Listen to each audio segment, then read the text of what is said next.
Well, howdy, folks, and welcome to the Wacky World Drive-In. I'm your host, Mr. R. Sterling, and with me, as always, Hey everybody, Vincent back, and we got another show, and this is going to be a big one.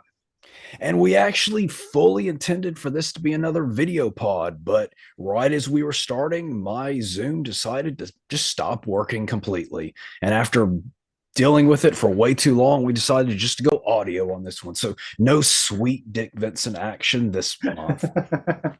Which may be a good thing for some people. Oh no, not if you read the comment section. And so this week, this month, this time, we're going to be discussing kaiju and tokusatsu. So, what is your earliest, first kind of exposure to the world of daikaiju? Probably television. When I was a kid, coming home from school, we had a 4:30 movie. Then they would have whole weeks where they would just run the early show of Godzilla stuff, and that's how I first saw a lot of it. Was just on television. Do you remember what your first one was? I think I can't be 100% sure of this, but my first clear memory would have been Godzilla versus Monsters Zero, which is Ghidra, Okay. which was a television title of Invasion of the Astro Monster. Yeah, yeah, yeah. Mine Yeah, was that's kind of the first memory I have of seeing it. mine was either Godzilla 85 in the theater or Ooh, Godzilla versus King Kong on TV. I can't recall which came first. It's so close in my memory, but it was one of those two.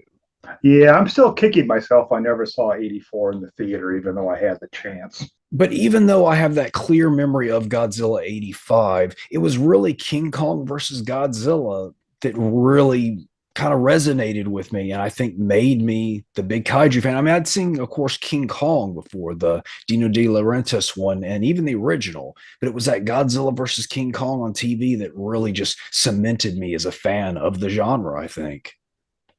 Yeah, that one and the one that I saw kind of as a young kid that really kind of just blew my mind, and it's still my favorite Godzilla movie to this day is Godzilla versus Hedorah, or when I saw it, it was Godzilla versus the Smog The Monster. small one. That is a good one and very unique and very trippy. That's why I think I like it, and that's why I think even as a kid when I saw it, because I had seen a bunch of Godzilla before that, I just kind of you never saw anything like that, and that's still why I think it's my favorite. It's got all that animation stuff, Mm. and yeah, it's a very different Godzilla. That one, and it kind of ties into something I was going to talk about, and something I've talked about many, many times before. The redundancy begins already. Was one. There's a bunch of dogs outside going crazy, but one of my first exposures to a lot of that world was the Nintendo game Godzilla Monster of Monsters, and it had a whole bunch of characters that I'd never seen before. Because at the time we were really just at the mercy of what was either shown on TV or what Good Times Video VHS releases ended up in Kmart. And at that time, Godzilla versus the Smog Monster, that was nowhere to be found for me. So that video game was the first time I ever saw Hedorah before. Oh, neat. And Yeah, I never got that game. so I didn't actually see the movie until I was an adult, like probably late 20s even before I finally got to see that one. Yeah, well, like you said, we were in a huge kind of dark ages for a while for that stuff on video. And like I said, there was the VHS stuff.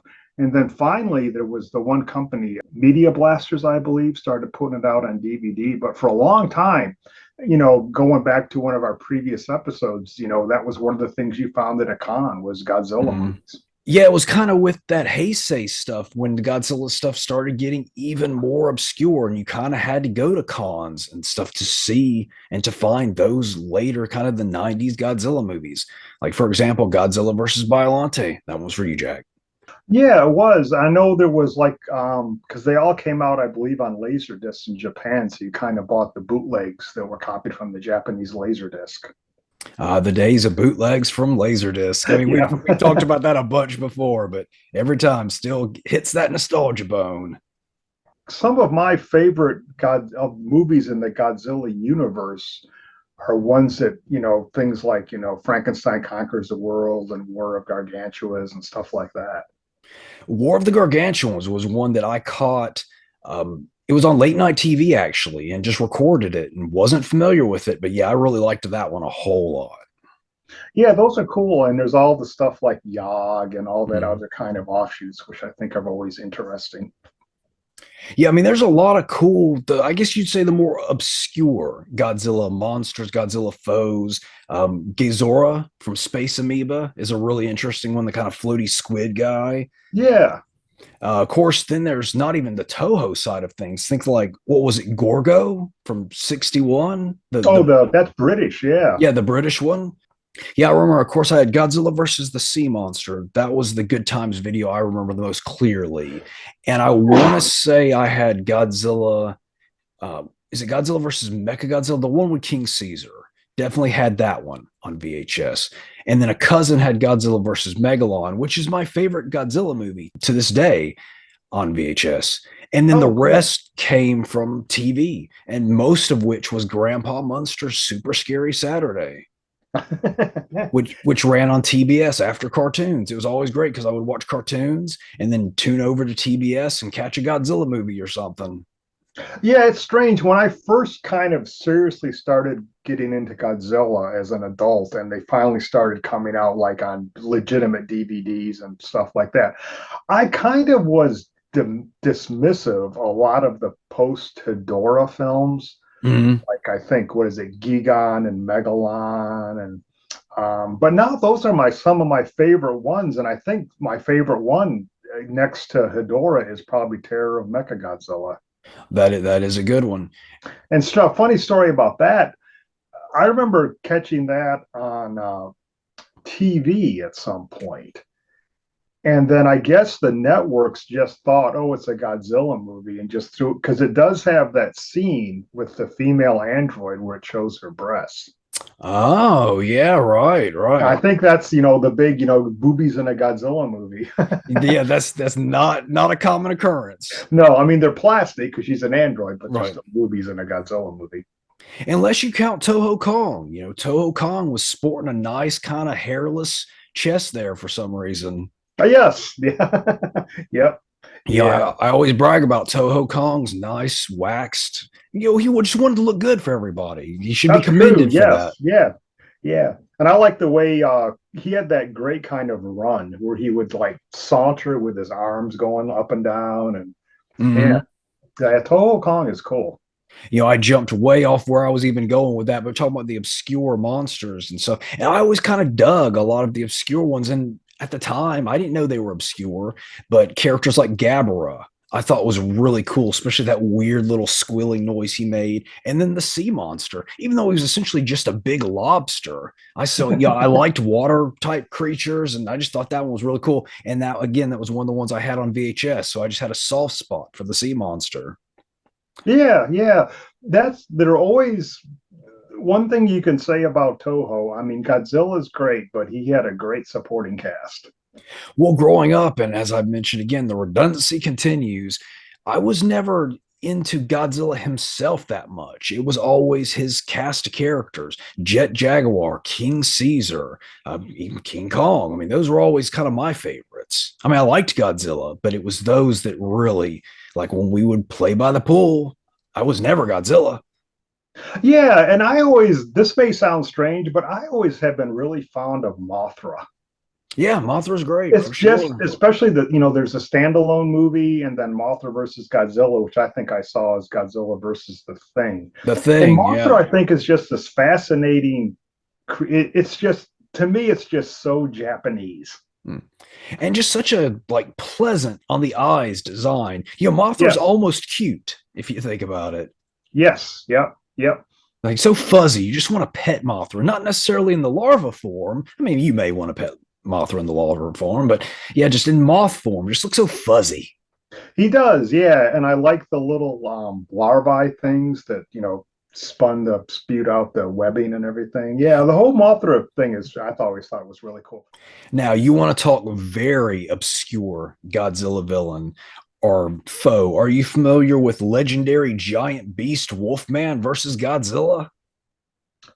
I've heard of it. Yeah, it was essentially a fan film by a former production assistant from Toho. And he brought in a bunch of Toho buddies of his, and they actually made it's never been released. There's just, I guess, pictures of it floating around. But Oh wow. he was inspired by Hammer and kind of a mix of Hammer with Godzilla, and it would have been Godzilla fighting a giant wolf man. That would have been, I gotta Google that and find those pictures. That would have been interesting. Yeah, he looks really cool too. Like just this giant, fuzzy kind of werewolf. I hope it someday gets released. Supposedly, it's still being worked on, even though they started it in '83. So I don't know what's taking them so long, but I hope we see that one day Yeah, it might be putting it out too, might be a rights thing because I know Toho will sue. for sure. And I Yeah. found out recently, Japan doesn't have fair use. That's not a law there. So that's why, too, especially on YouTube, with my channel in particular, why I've stopped doing anything Toho related is you just can't get away with it. They just knock you right down, get copyright strikes. Yeah, well, years ago when I was involved in with the FanX horror conventions up in Baltimore, there was a lady that was one of the the club member of the club and helped put on the conventions. And every year, and she was a huge Godzilla fan. Every year she would have what she called a Godzilla cookout. Hmm. And everyone would just show up. She would show Godzilla movies on the back porch. You'd wheel her TV out there and you cook out. And she made up flyers and she would mail them out to you that said, Godzilla cookout. They were just something she made. And she probably sent it out to maybe 2 dozen people.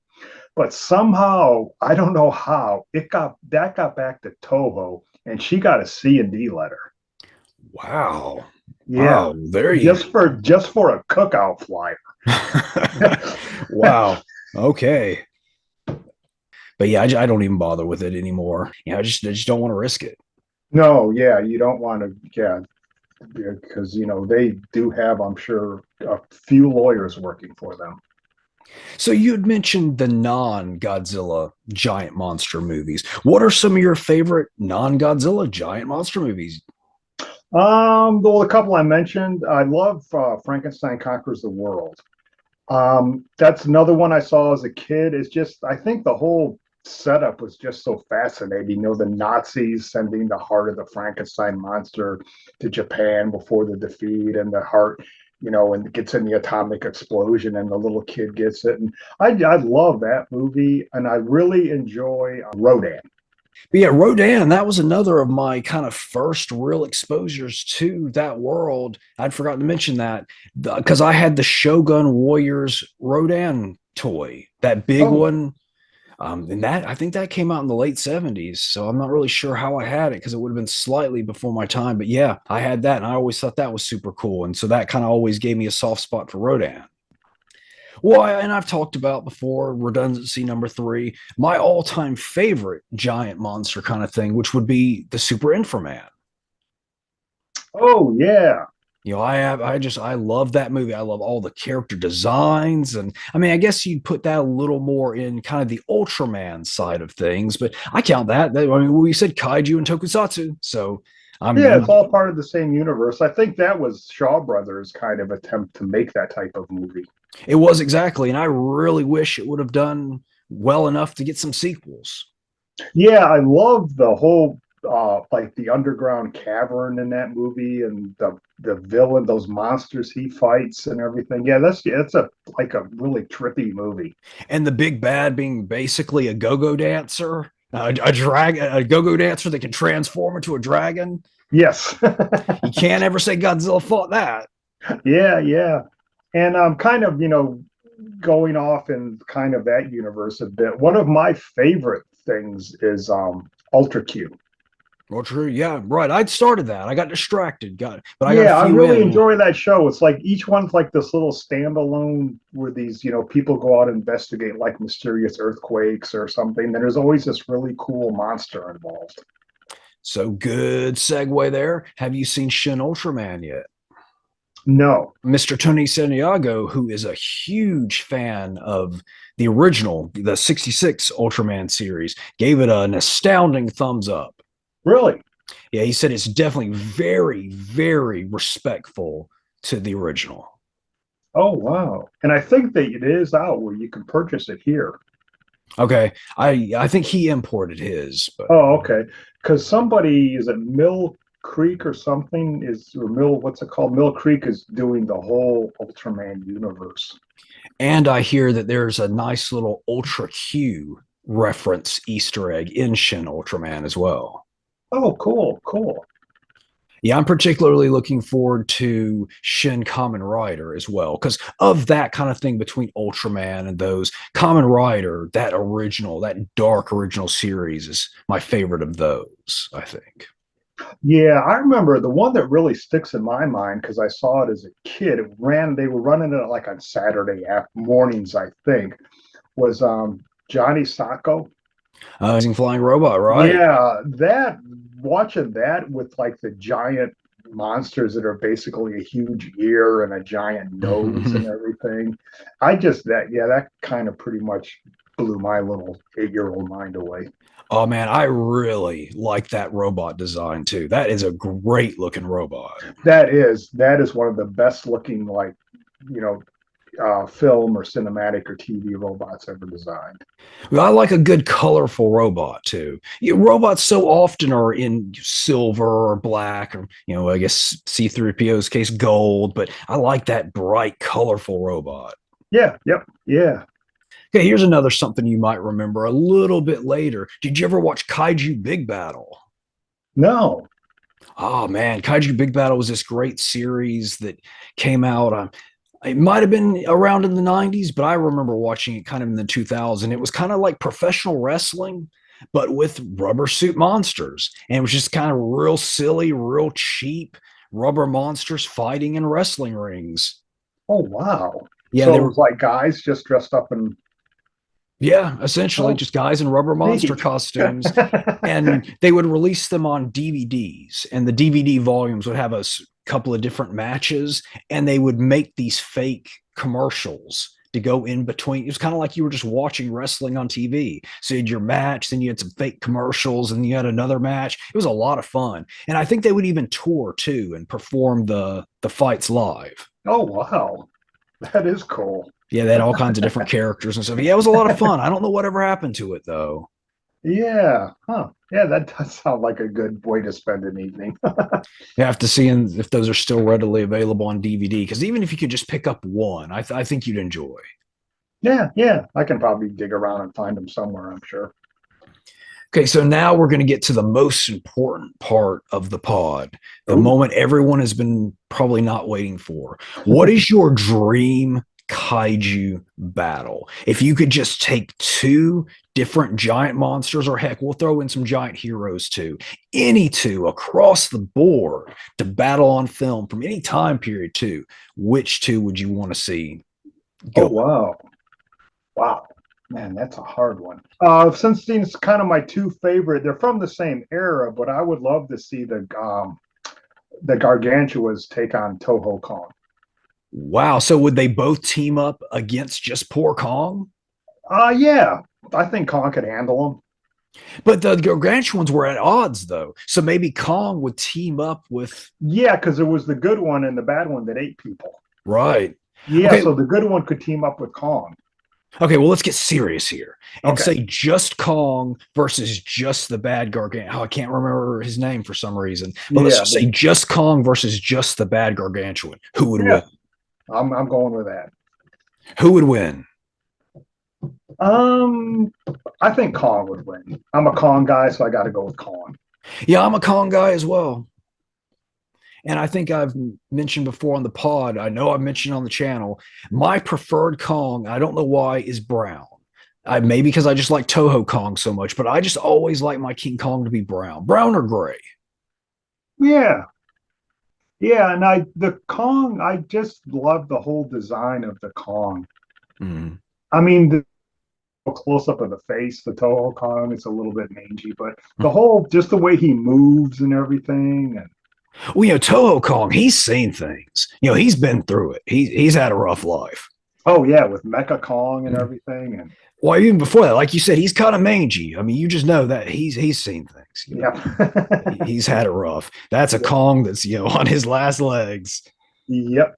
but And it's see, yeah, the thing still that my I favorite. always remember when I first saw Godzilla versus King Kong as a kid, the thing that really kind of struck out to me about it was how much of it was took place out kind of in the open countryside rather than the city. And it was interesting too that at that point, Godzilla was still kind of presented as the bad guy, whereas King Yes. Kong was the good guy.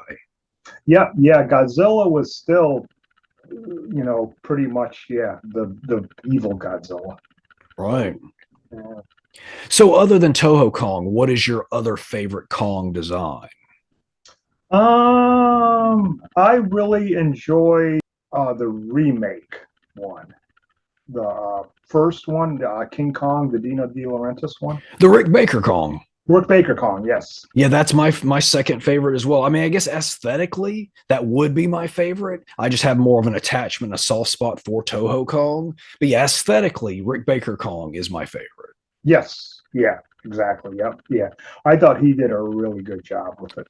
I mean, it's a real shame that they couldn't bring King Kong and Godzilla together again and had that Kong versus, say, more an 80s got like a Heisei Godzilla. That would have been really cool. Oh, yeah, that would have been cool.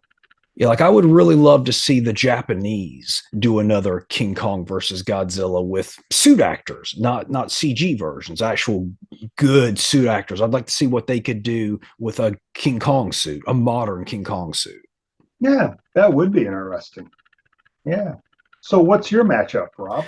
Okay, so as I mentioned, I absolutely love Inframan, and my one of my favorite, probably my favorite Godzilla buddy would is Jet Jaguar. So I would like to see Inframan fight Jet Jaguar. You know, one of those kind of, as they often are in those type movies, a misunderstanding, and they battle at first, and then they have to team up to go take on a bigger bad in the end.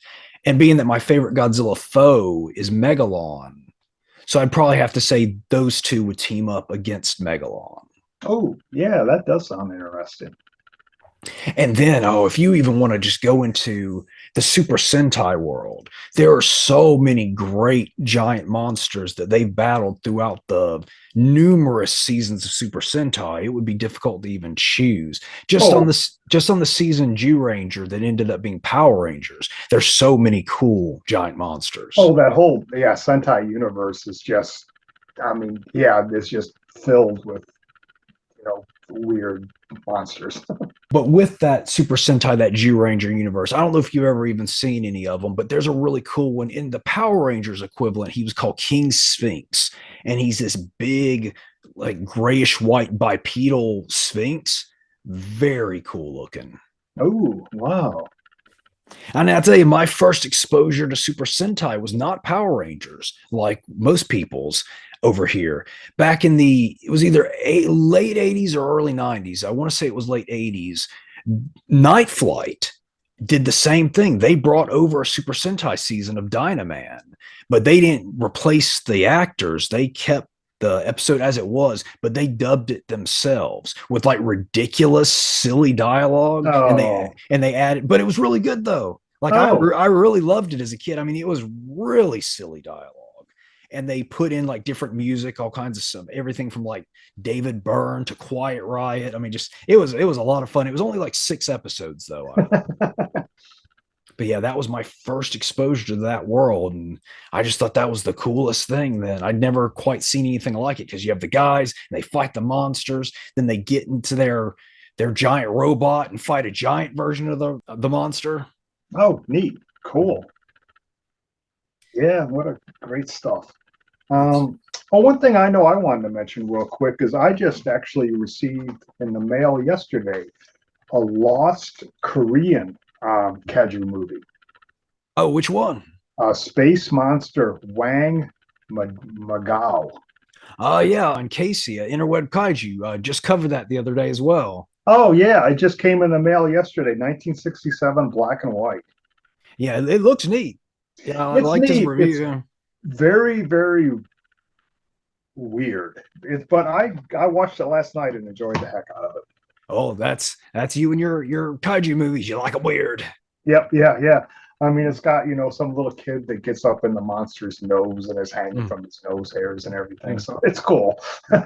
Yeah, I was impressed with the city work. This the models of the city that he was trashing through. Yeah, you can tell it was really low budget, but they did a lot with what they had. And there was another Korean one too from the 70s, I want to say too. But it's the whole universe out there. And as I mentioned earlier, Gorgo from '61. Yeah, Gorgo. Yeah, yeah, Gorgo.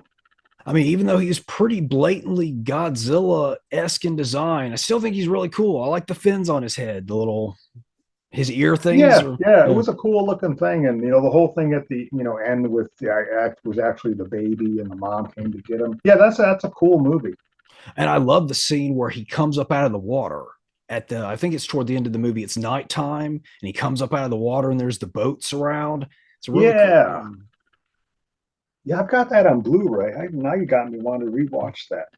Yeah, I haven't seen it in a long time myself, and I want to say the last time I even saw it was the Mystery Science Theater version. Oh, okay. I know there is a nice Blu-ray out of it from somebody that they've done a really nice restoration on it.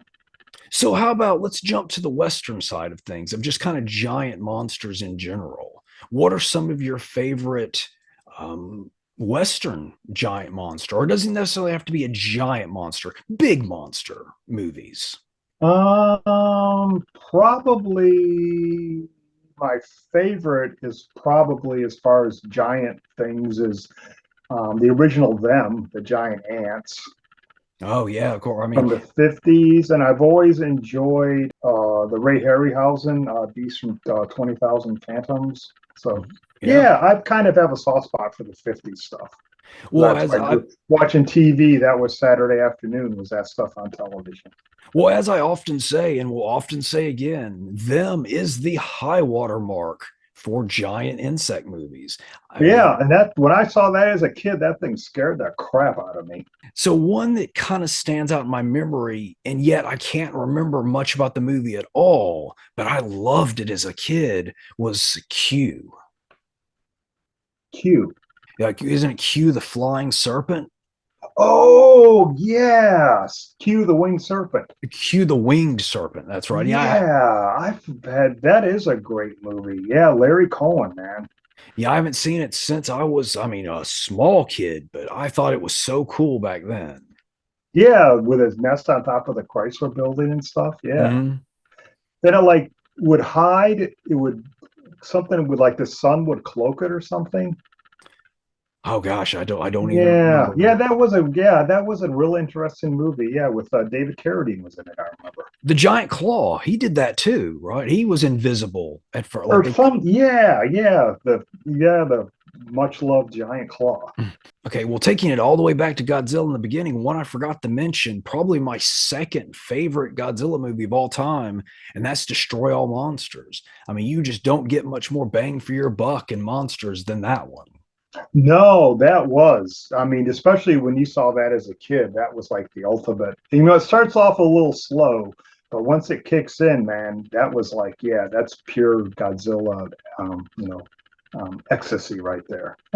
Yeah, and it was much like that video game, the Monsters for the Nintendo, is it had a bunch of obscure monsters that are kaiju in it that I was not familiar with at all until I saw that movie.